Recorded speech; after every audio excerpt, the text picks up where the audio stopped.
So I hope आप सभी ने जो मेरा पिछला वीडियो था जिसमें मैंने बात करी थी कि वैका में किसी भी इनबिल्ट डेटा सेट को कैसे ओपन करते हैं और कैसे इसकी डिस्क्रिप्टिव एनालिसिस करते हैं, that we have already discussed.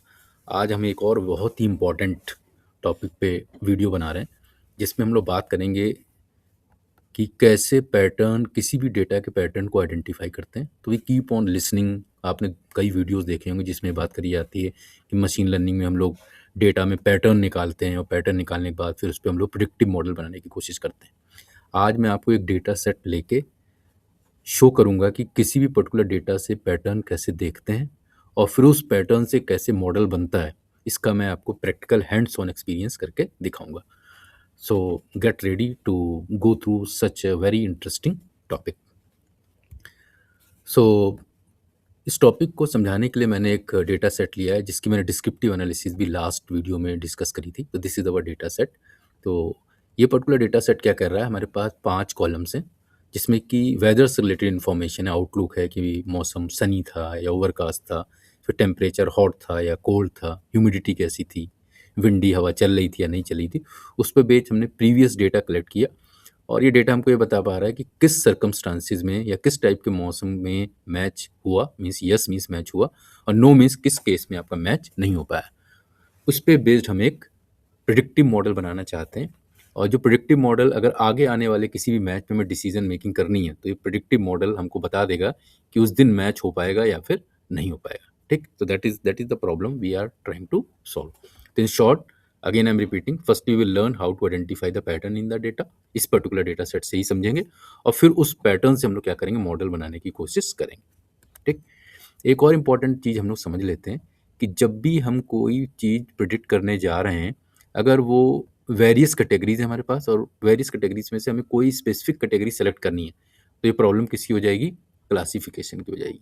ठीक, फॉर एग्जाम्पल अगर हम कहें कि सर कल देहरादून में पानी बरसेगा या फिर नहीं बरसेगा, ठीक, टुमारो इट विल रेन और इट विल नॉट रेन, तो हमारे पास क्या दो कैटेगरीज हैं और उसमें से हमें कोई एक कैटेगरी सेलेक्ट करनी है, then it's a problem of classification.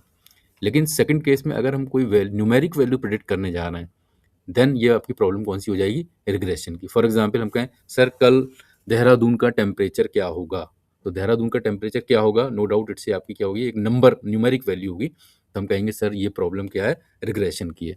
लेकिन अगर हमने पूछ लिया सर कल पानी बरसेगा या नहीं बरसेगा, तो ये प्रॉब्लम क्या हो जाएगी, क्लासिफिकेशन की हो जाएगी। ठीक, तो जब भी हमारे पास वेरियस कैटेगरीज है, उनमें से कोई स्पेसिफिक कैटेगरी हमको सेलेक्ट करनी है, इस टाइप की अगर आप प्रॉब्लम सॉल्व कर रहे हैं तो आप क्या कहेंगे, it's a problem of classification.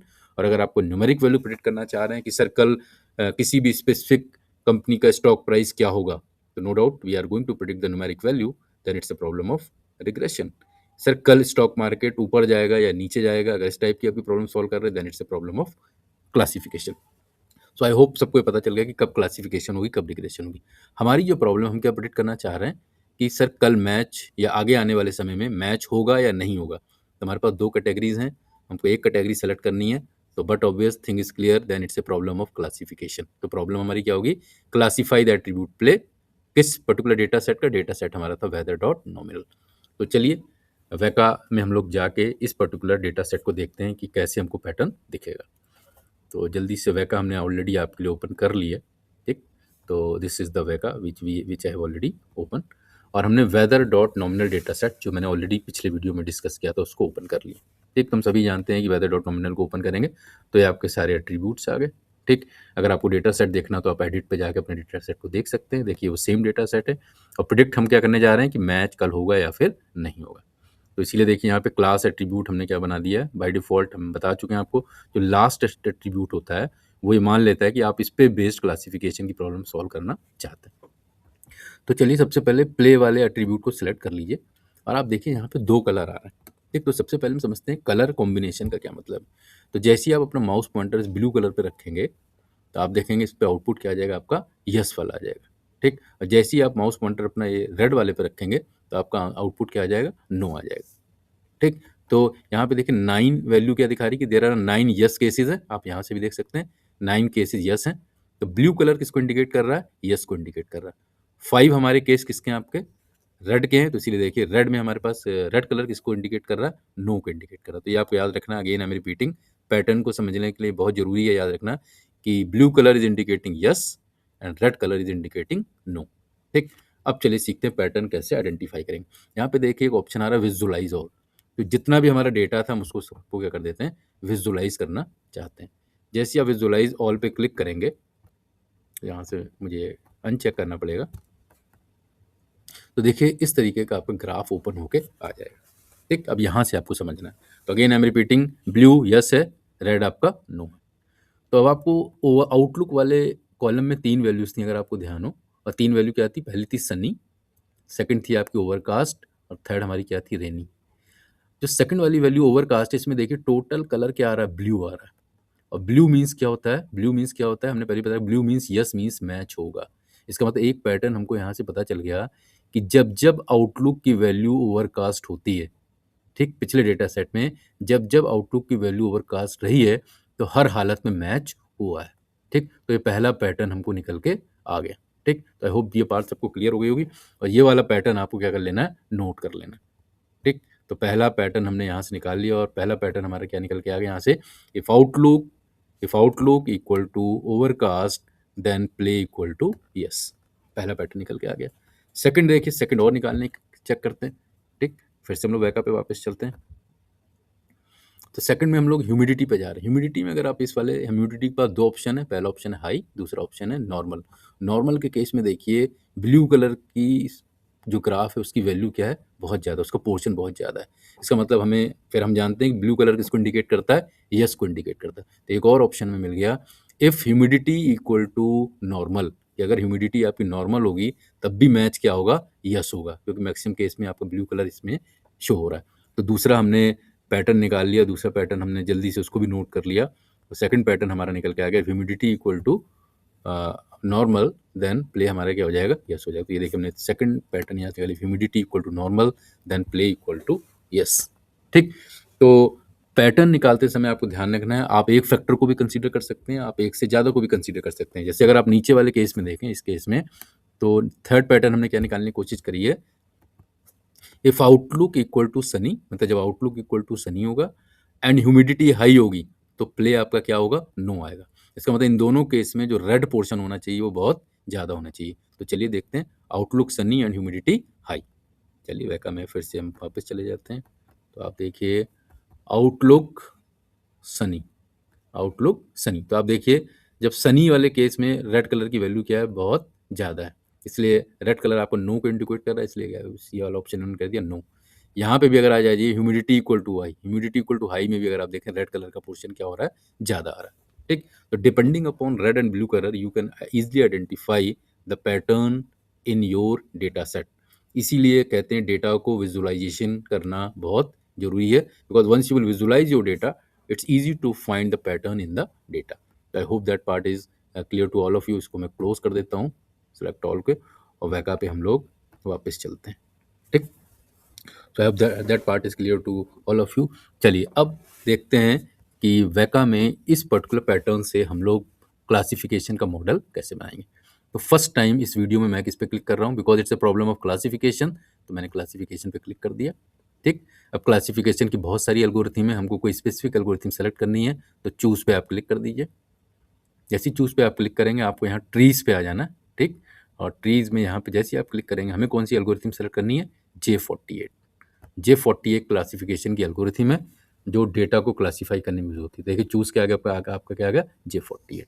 अब हम क्या करना चाहते हैं, ये वाली एल्गोरिथम अपने जो डेटा सेट हमने सेलेक्ट किया उस पर रन करना चाहते हैं। तो रन करने के लिए एज यूजुअल हमें कहाँ क्लिक कर देना, स्टार्ट पे क्लिक कर देना। स्टार्ट पे क्लिक कर दीजिए। जैसे ही आप स्टार्ट पे क्लिक करेंगे आप देखेंगे यहाँ पे आपका रिजल्ट खूब सारा दिखाई देगा, बट हमको तो मॉडल देखना है। तो मॉडल देखने के लिए क्या करना है, ये जो आपका रिजल्ट आया है इस पर देखिए राइट क्लिक लिखा हुआ आ रहा है, रिजल्ट लिस्ट राइट क्लिक, इस पर राइट क्लिक करना है आपको, और देखिए एक ऑप्शन आ जाएगा विजुअलाइज ट्री। ठीक, विजुअलाइज ट्री पे क्लिक कर दीजिए। जैसे आप विजुअलाइज ट्री पे क्लिक करेंगे आप देखेंगे एक मॉडल आपको दिखाई दे जाएगा। ट्री, आपका ट्री आ गया। फुल स्क्रीन पे लेने के लिए आपको फिर से राइट क्लिक कर दीजिए कहीं पे भी। तो फुल स्क्रीन के लिए आपको क्या करना है, पहले आप इसको इस तरीके से मैक्सिमाइज कर दीजिए विंडो को, फिर अगेन कहीं पे भी ब्लैंक स्क्रीन पर राइट क्लिक करिए, और एक ऑप्शन आ रहा है फिट टू स्क्रीन। जैसे आप इस पर क्लिक करेंगे आप देखेंगे आपका जो प्रिडिक्टिव मॉडल है ये स्प्रेड हो जाएगा पूरे पेज पे। ठीक, so this is the way through which we people can easily make a predictive model by using Weka tool. ठीक। तो अगर आप ध्यान से देखें तो हम लोगों ने कुछ पैटर्न के थ्रू कुछ डिसीजन रूल्स निकाले थे, जिसमें एक रूल था if outlook equal to overcast then match equal to yes. ठीक। तो अगर हम फिर से अगर देखने की कोशिश करें, आपको दिखा रहे हैं, तो पहले क्या था, रूल था हमारा, पैटर्न था if outlook equal to overcast then play equal to yes. Second हमने देखा था if humidity equal to normal then play equal to yes. इसको भी देखते हैं, ह्यूमिडिटी इक्वल टू नॉर्मल, तो यहाँ पे देखिए if humidity equal to normal then play equal to yes. ठीक। तो इस तरीके से जितने भी पैटर्न उस पर्टिकुलर डेटा सेट में होंगे, उस पे बेस्ड वो इस तरीके से हमारे लिए डिसीजन ट्री बना के तैयार कर देगा। ठीक।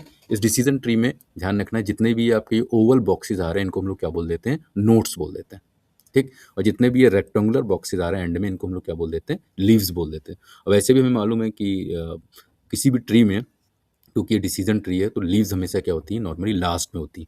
इसलिए देखिए जो एंड हो रहा है ट्री का, वो हमेशा कहाँ से हो रहा है, आपका लीव्स से हो रहा है। और लीव्स में हमेशा आपकी क्या आएंगी, केवल वही वैल्यू आएंगी जो हम प्रिडिक्ट करने जा रहे हैं। तो प्रिडिक्ट हम क्या करने जा रहे थे, या तो मैच होगा या फिर मैच नहीं होगा। इसलिए आप ध्यान से देखिए, या तो लीव्स की वैल्यू या तो नो है या फिर आपकी यस है। You can check like this. ठीक। So in this way we can easily create a decision tree. Decision tree में ध्यान रखना है, ये आपके नोट्स हो जाएंगे। ठीक। ये आपकी लीव्स हो जाएंगी। कई बार साइज ऑफ ट्री भी पूछ लेते हैं। साइज ऑफ ट्री सिंपली क्या होगा, नोट्स और लीव्स का सम होगा। तो जल्दी से काउंट करिए, नोट्स और लीव्स में कितनी होगी, 1 2 3 4 5 6 7 8। तो if somebody will ask sir what is the size of this particular tree, तो our output will be 8। Correct. चलिए थोड़ा सा अपना जो आउटपुट हमारा आया था उसको थोड़ा सा और रिव्यू करने की हम लोग कोशिश करते हैं वैका में। तो फाइनली हमारा रिजल्ट आया था, अगर आप ध्यान देखें तो उसने सबसे पहले हमें डेटा सेट का नाम बता दिया, फिर उसने बता दिया कितने इंस्टेंसेस थे, देयर आर 14 इंस्टेंसेस, 5 एट्रीब्यूट्स, कौन से 5 एट्रीब्यूट्स थे जिस पे रन हुई है ये 10 फोल्ड क्रॉस वैलिडेशन, हम लोग बाद में बात करेंगे। इसके बाद आप यहाँ पे देखें, जो हमने पैटर्न के थ्रू रूल निकाले थे, यहाँ पे भी देखिए सेम रूल आ रहे हैं। अगर आप ध्यान से देखो तो पहला रूल हमने क्या निकाला था, if outlook equal to overcast then match equal to yes. एक और पैटर्न देखिए निकल गया था, if outlook equal to sunny and, ये ऑपरेटर क्या दिखा रहा है, and humidity equal to high, तो मैच आपका क्या हो रहा है, नो आ रहा है। तो सारे सेम रूल आ गए जो हम लोगों ने पैटर्न के थ्रू निकाले थे। तो J48 एल्गोरिथम क्या कर रही है, वो सारे रूल आइडेंटिफाई कर रही है, उस पर बेस्ड हमारा डिसीजन ट्री या प्रिडिक्टिव मॉडल प्रिपेयर कर रही है। ठीक। जल्दी से देख लेते हैं, नंबर ऑफ लीव्स और साइज ऑफ द ट्री के बारे में मैंने ऑलरेडी डिस्कस कर दिया है। तो लीव्स हमने क्या कहा है, जितने भी स्क्वायर ब्रैकेट होंगे आपके डिसीजन ट्री में, उनको लीव्स बोल देंगे। और साइज ऑफ द ट्री क्या हो जाएगा, नोट्स और लीव्स को मिला के हम लोगों ने ऑलरेडी कैलकुलेट कर लिया, उसकी वैल्यू यहाँ पे क्या आ जाएगी, 8 आ जाएगी। लास्ट थिंग जो है वो एक्यूरेसी ऑफ द मॉडल, हमको चेक करना है कि जो मॉडल हमने डेवलप किया है उसकी एक्यूरेसी कितना है, मतलब जो प्रिडिक्शन करेगी वो कितने करेक्ट होंगे। तो यहाँ पे देखिए एक्यूरेसी ऑफ द मॉडल क्या आ रही, 50% आ रही है। तो करेक्टली क्लासीफाइड के सामने जो परसेंटेज आ रहा है वो क्या है, एक्यूरेसी ऑफ द मॉडल। तो 50% एक्यूरेसी ऑफ द मॉडल का मीन्स है कि जब भी हम इस मॉडल पे यूज़ करके प्रिडिक्शन करेंगे तो 50% चांसेज हैं कि वो प्रिडिक्शन सही होंगे और 50% चांसेज हैं कि वो प्रिडिक्शन हमारे गलत होंगे। So, but obvious this model is not good because the accuracy is very low. And one thing is more clear कि accuracy जितनी ज़्यादा होगी, no doubt हमारा मॉडल भी उतना बेटर माना